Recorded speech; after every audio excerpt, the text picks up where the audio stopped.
Hello everyone, Anita here, and welcome to another art chat. Today I'm going to talk a little bit about my sketching process. I've been asked by a few of you. I didn't want to do this because it's really hard for me to talk about the way I sketch, the way I come up with my ideas, and the main reason for that is that I actually do not sketch. What you see here is not really sketching. This is just making sure that the idea I already have in my head is it looks good on paper. I do most of my, and this is quote unquote, sketching in my head. I've learned that while I was working very long hours, and because I felt that working was a waste of time, I learned to use that time as basically thinking up ideas for paintings. And I would just, I wouldn't say that I have think about photographic memory. I have a photographic imagination. I will imagine something and then tumble it around, picture it with different items, mix, match, until at some point I will have this kind of like a click where the idea seems like that's it. This is what I want to paint. And I'm not trying to come up with that idea on paper. The idea here is that when I already sit at a table prepared to draw, I want to have a firm idea in my head about what I want to draw. And now this is not ideal. I am not saying that sketching is bad. You should sketch. That's something I'm trying to come back to.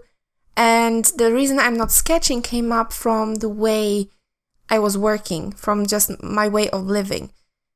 And it's really hard for me now to go back to that habit of sketching.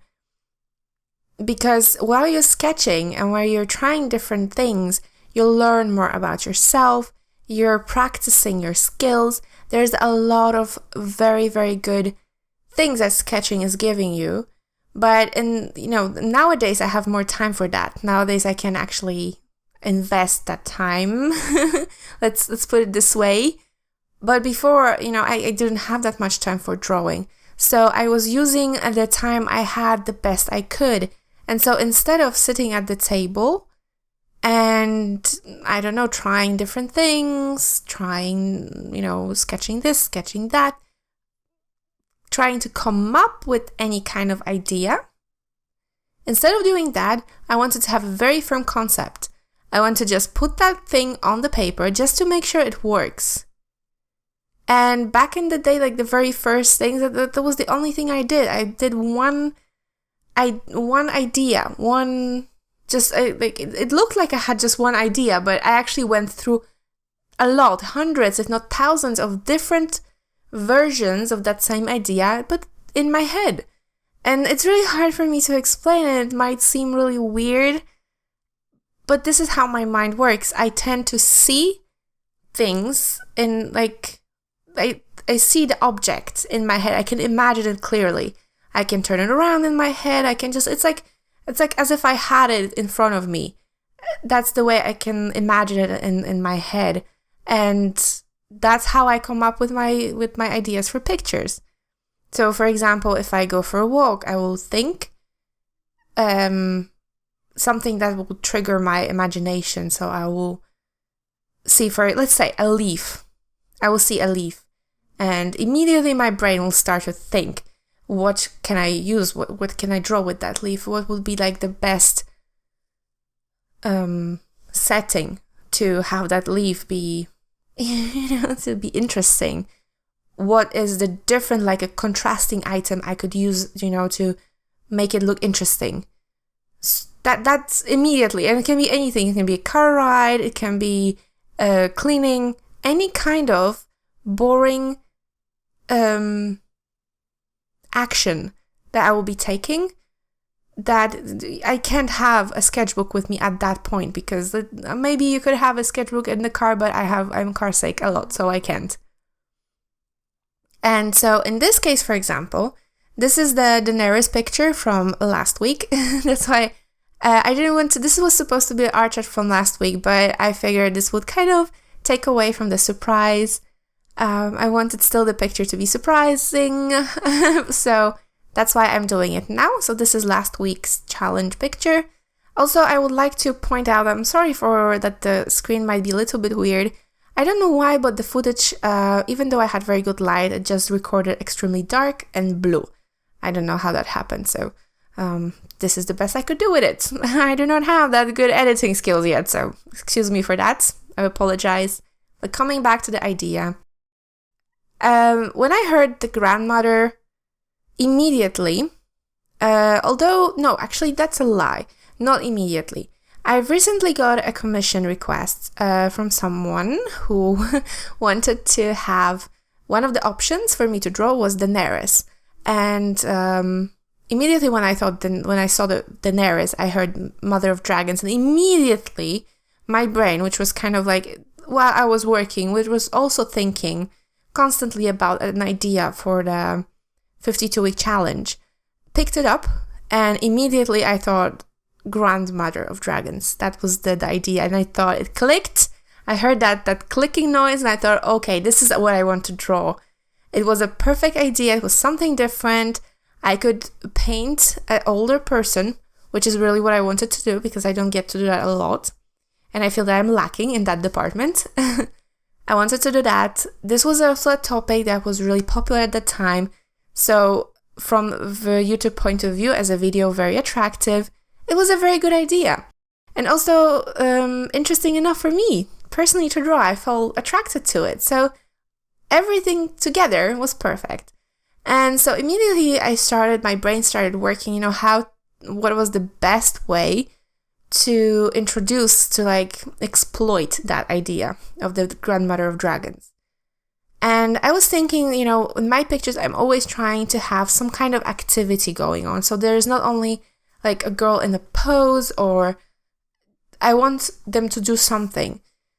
So I was thinking here that, a grandmother, I wanted to incorporate the dragons, but I didn't want to draw them too, I wouldn't say realistic, but if I drew them as real dragons, I would have to pay attention to all the details because they are actual characters from the series. And I don't watch the series.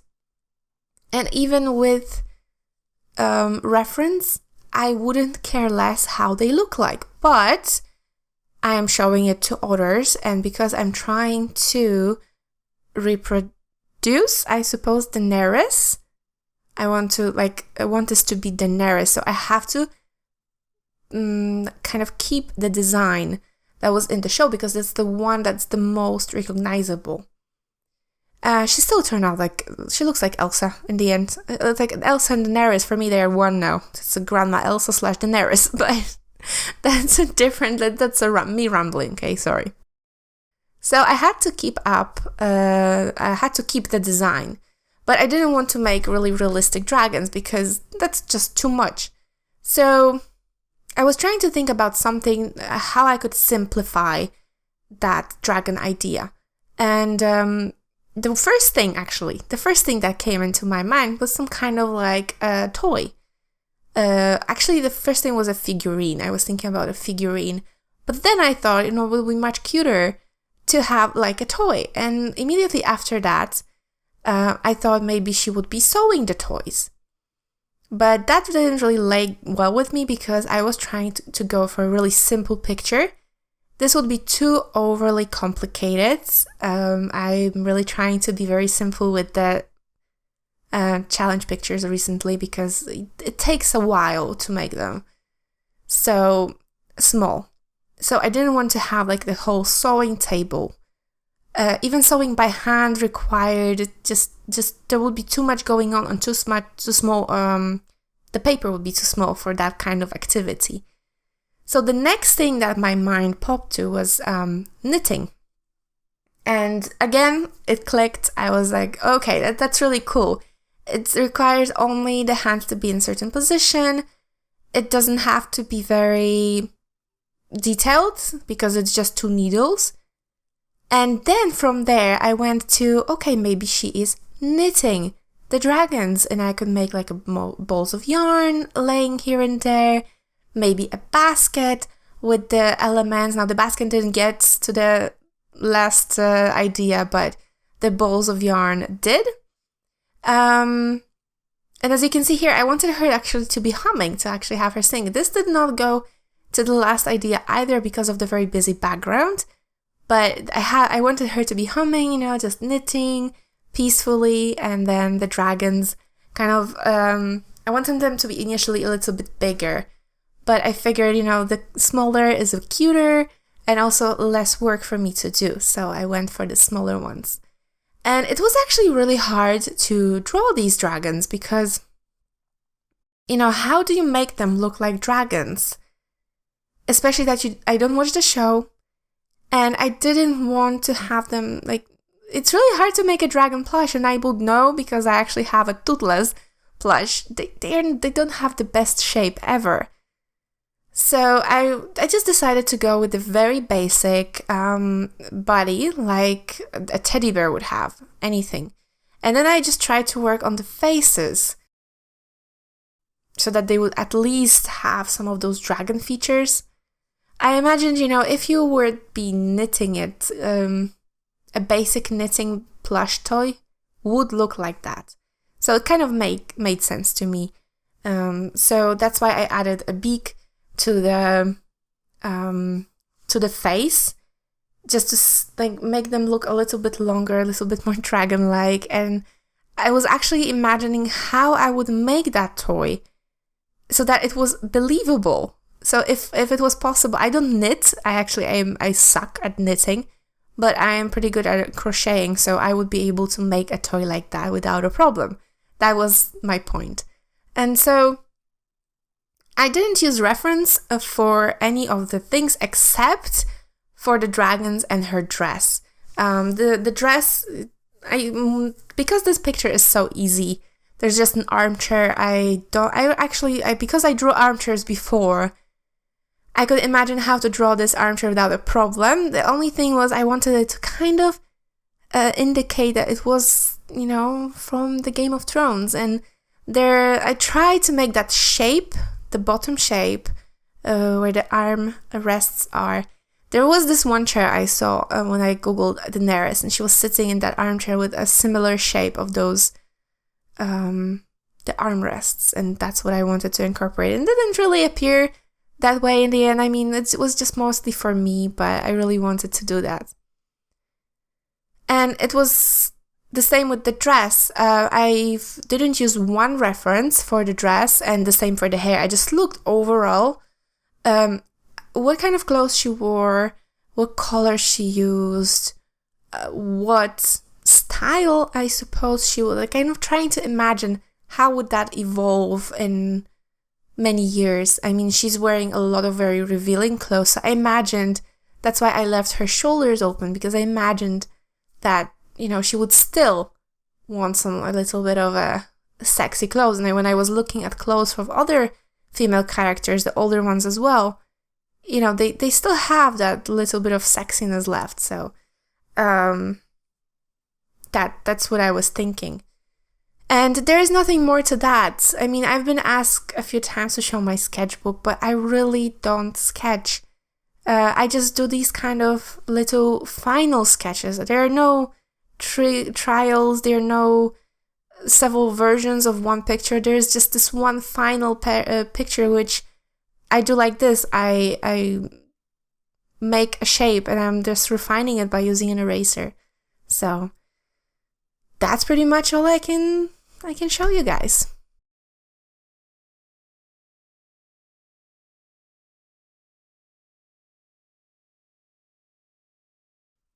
And this is it, guys. I hope you've enjoyed it. I hope you got inspired. I hope it helped you somehow to understand my process. And yeah, thank you so very much for watching, and I will see you guys in the next video. Bye!